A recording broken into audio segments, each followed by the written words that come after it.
YCP party నుంచి అధికార ప్రతినిధిగా కొత్తగా అధికార ప్రతినిధిగా అవతారం ఎత్తిన శ్యామలక్కయ్య పాపం నిన్న చాలా గట్టిగా ప్రభుత్వాన్ని ప్రశ్నిస్తుందండి. ఎందుకంటే పొంగనూరులో ఒక చిన్న పాప 7 ఏళ్ల పాప మైనారిటీ బాలిక అక్కడ అదృశ్యం అయింది. దానికి సంబంధించి పోలీస్ కంప్లైంట్ ఇస్తే వెంటనే పోలీసులు కూడా కంప్లైంట్ తీసుకుని హుటాహుటిని ఇన్వెస్టిగేట్ చేశారు. కానీ దురదృష్టవశాత్తు ఆ పాప శవమై తేలింది. జరగకూడదు, ఎవరిళ్లలోనూ జరగకూడదు ఇలాంటిది. ఖచ్చితంగా ఆ దుర్మార్గులకి ప్రభుత్వం తరపు నుంచి కఠినమైన శిక్షలు పడతాయి. అదేవిధంగా ఈరోజు హోమ్ డిపార్ట్మెంట్ అనిత గారు కూడా చాలా సీరియస్గా తీసుకున్నారు. ఇన్సిడెంట్ని సీరియస్గా తీసుకుని ఎవరైతే ఇలాంటి ఘాతకానికి పాల్పడ్డారో వాళ్ళపైన కఠినమైన శిక్షలు ఈరోజు వేసేలాగా, లేకపోతే కఠినమైన చర్యలు తీసుకునేలాగా ఆవిడ ముందుకు వెళ్తున్నారు. కానీ ఈ శ్యామలక్క ప్రశ్నించిన తీరు నాకు భలే అనిపించింది. అసలు శ్యామలక్క ఒకటి మాత్రం క్లియర్ చేస్తా, గతంలో మీరు అంటే మీ ప్రభుత్వం ఉన్నప్పుడు ప్రశ్నించిన వాళ్ళని ఆపారు, అడ్డుకున్నారు. కానీ మేము అలా కాదు, ప్రశ్నించాలి. కానీ ఎవరిని ప్రశ్నించాలి? గతంలో మీ ప్రభుత్వం మొద్దు నిద్రపోయింది చూడు, అప్పుడు బయటకు వచ్చి ప్రశ్నించి ఉంటుంటే ఎస్ కరెక్ట్ అయిన ఆడదాన్ని నువ్వు, ఆడవాళ్ళ కోసం నిలబడ్డావు అని శభాషని మేము కూడా అనేవాళ్ళు. గతంలో మీ ప్రభుత్వం ఎంతోమంది ఆడబిడ్డల మాన ప్రాణాలు పోతున్నా నోరు మూసుకుని కూర్చున్నప్పుడు నీకు ప్రశ్నించే అసలు హక్కు కూడా లేదనమాట.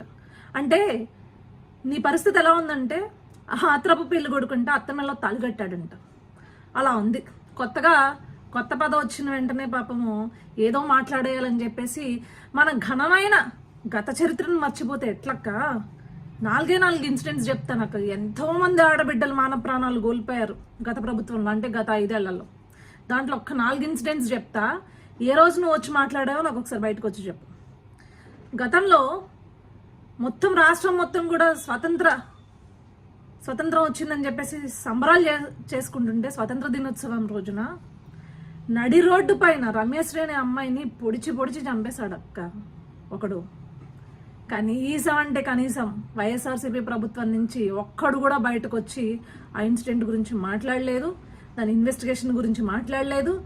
ఎవడైతే చేశాడో, నేరం చేశాడో ఆ నిందితుడికి కఠినమైన శిక్షలు వేస్తామని కూడా కనీసం చెప్పలేదు. ఆఖరికి ప్రతిపక్ష నాయకులు వెళ్ళి పరామర్శించడానికి వెళ్దాము అనుకుంటే ఆపిన ప్రభుత్వం అక్క మీది. ఆ రోజు ఎందుకు బయటకు వచ్చి ఒక ట్వీట్ కూడా ఇలా? అప్పుడు ఆ ఆడబిడ్డది మానం కాదా? ఆడబిడ్డది ప్రాణం కాదా? అడిగిపోయావు అప్పుడు.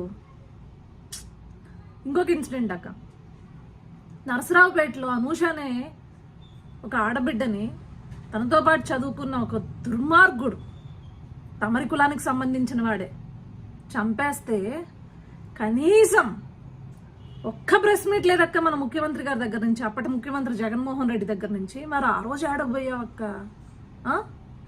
ఆ రోజు మొద్దు నిద్రపోతుంది కదక్క ప్రభుత్వం, అప్పుడు ఎందుకు రాలేదక్క బయటకు ప్రశ్నించడానికి? అదేవిధంగా అనంతపురంలో స్నేహలత అనే అమ్మాయి ఉద్యోగం చేసుకోవడం కోసం వెళ్ళి తిరిగి వెనక్కి వస్తుంటే ఆమెని కాల్చి నడి రోడ్డు మీద వదిలేస్తే సగం కాలిపోయిన శవాన్ని పట్టుకుని తల్లి తల్లడిల్లిపోతే తమరి ప్రభుత్వంలో పనిచేసిన మహిళా కమిషన్ వెళ్ళి అక్కడ సన్మానాలు చేయించుకుందక్క. ఏమైపోయిందక్క అప్పుడు? ఆడబిడ్డల యొక్క మాన ప్రాణాల గురించి నీ దిగులు, లేకపోతే నీ ప్రశ్నలు ఏమైపోయింది? సమాధానం లేదా? ఇంకొకటి, నడి రోడ్డు పైన వైజాగ్లో ఒక ఆడబిడ్డ గొంతు కోసేస్తే కనీసం అంటే కనీసం తమరి ప్రభుత్వంలో ఉన్న మహిళా మంత్రులు ఏ రోజు బయటకు వచ్చి మాట్లాడలేదు. రాష్ట్రంలో ఇలా పరిస్థితి ఉంది, ఇలాంటివి చేస్తే కఠినమైన శిక్షలు పడతాయని చెప్పేసి ఏ రోజు కూడా కనీసం అంటే రెస్పాండ్ కూడా అవ్వలేదు కదక్క. మరి ఆ రోజు ఆడికి పోయావక్క? ఇలాంటి ఇన్సిడెంట్స్ గత 5 ఏళ్లలో కొన్ని వేల ఇన్సిడెంట్స్ ఉన్నాయి. వేల మంది ఆడబిడ్డల మాన ప్రాణాలు పోయాయి. దానికి సమాధానం చెప్పండి అంటే కనీసం మళ్ళీ చెప్తున్నా, బయటకు వచ్చి దాని గురించి చెప్పిన నాదుడే లేడు కదా ప్రభుత్వం నుంచి.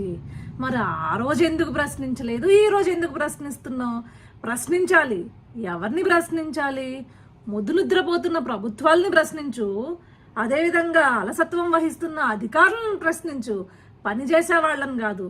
పనిచేసే వాళ్ళని ప్రశ్నిస్తే రాజకీయం చేసినట్లు ఉంటుందన్నమాట. ఇప్పుడు నీకు రాజకీయం కావాల్సి వస్తే రాజకీయంగా నీ బ్రతుకేంటనేది మేము ముందు నీకు చూపిస్తామన్నమాట.